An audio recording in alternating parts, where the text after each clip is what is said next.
নমস্কার, জনশক্তি নেটওয়ার্কে আপনাদের স্বাগত।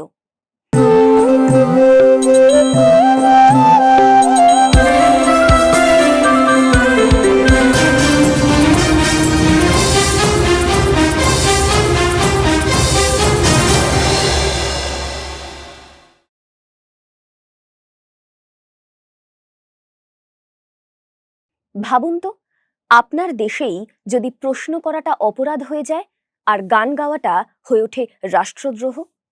সব বই পুড়ে যায় আর সকালবেলা খবরের কাগজ না বেরোয়। এটা কোনো কল্পকাহিনী নয়, এটা কোনো সিনেমার ট্রেলারও নয়, এটা আজকের বাংলাদেশ।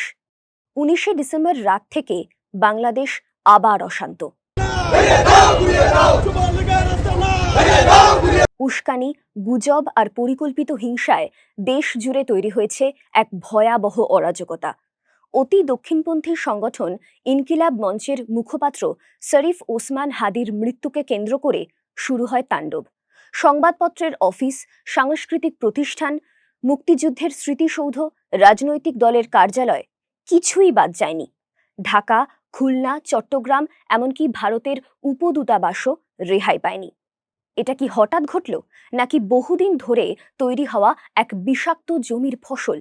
এই উন্মত্ততার সবচেয়ে ভয়ঙ্কর ছবি এসেছে ময়মনসিংহের ভালুকা থেকে।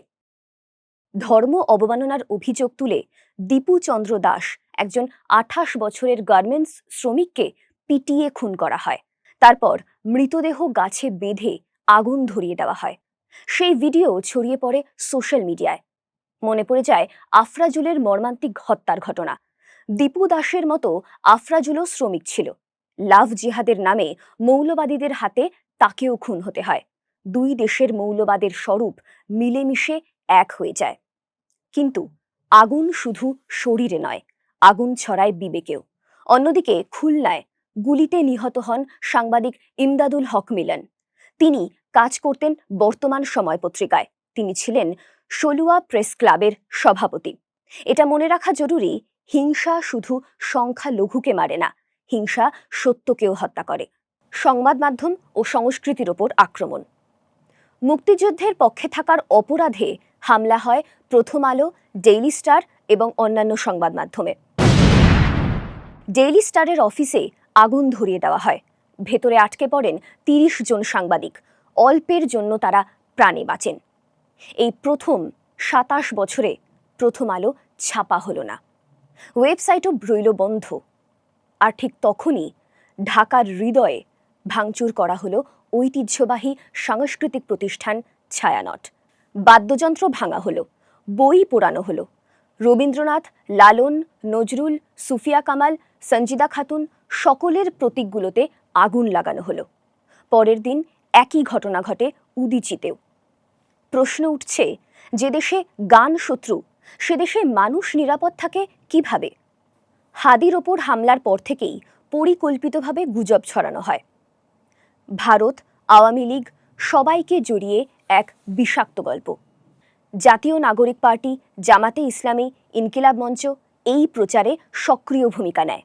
এই গুজবে হাওয়া দেন অন্তর্বর্তী সরকারের উপদেষ্টারাও। অভিযোগ, যার নেতৃত্বে আছেন মোহাম্মদ ইউনূস। ভারতের হাই কমিশনার প্রণয় ভার্মাকে তলব করা হয়, কিন্তু তদন্তে ঢাকা মহানগর পুলিশ জানায় আততায়ীরা ভারতে পালিয়েছে এমন কোনো প্রমাণ নেই। তবু তাণ্ডব থামে না, কারণ গুজব যখন রাজনীতির অস্ত্র হয়, তখন সত্য সবচেয়ে অসহায় হয়ে পড়ে। তবু সব শেষ হয়ে যায়নি। ভাঙা ছায়ানটে সকালবেলা হাজির হন শিক্ষার্থী, শিল্পী, অভিভাবকেরা। ভাঙা হারমোনিয়াম, ছিন্ন ভিন্ন ছবি সব গুছিয়ে নিয়ে তারা গান ধরেন, মুক্ত করো ভয়।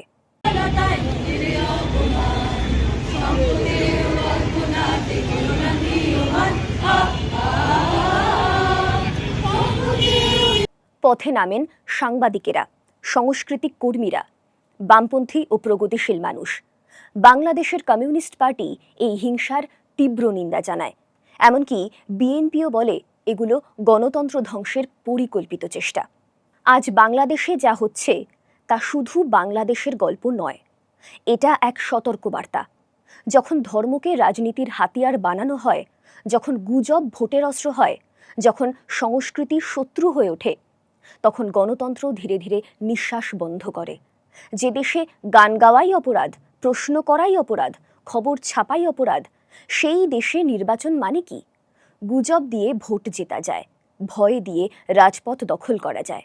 কিন্তু ইতিহাস বলে, সংস্কৃতি, সংবাদ আর সংগঠিত মানুষের সামনে সহিংসতা টেকে না। আজ যারা রাস্তায় নেমে গান গেয়েছে, মানববন্ধন করেছে, প্রশ্ন তুলেছে, তারাই এই দেশের ভবিষ্যৎ রাজনীতি ঠিক করবে। এটা কোনো হিন্দু বনাম মুসলিমের লড়াই নয়, এটা মানুষ বনাম মৌলবাদের লড়াই। শ্রমজীবী মানুষ, সংখ্যালঘু, শিল্পী, সাংবাদিক, সবার অস্তিত্বের প্রশ্ন। আজ নীরব থাকলে আগামীকাল প্রশ্ন করার সুযোগও থাকবে না।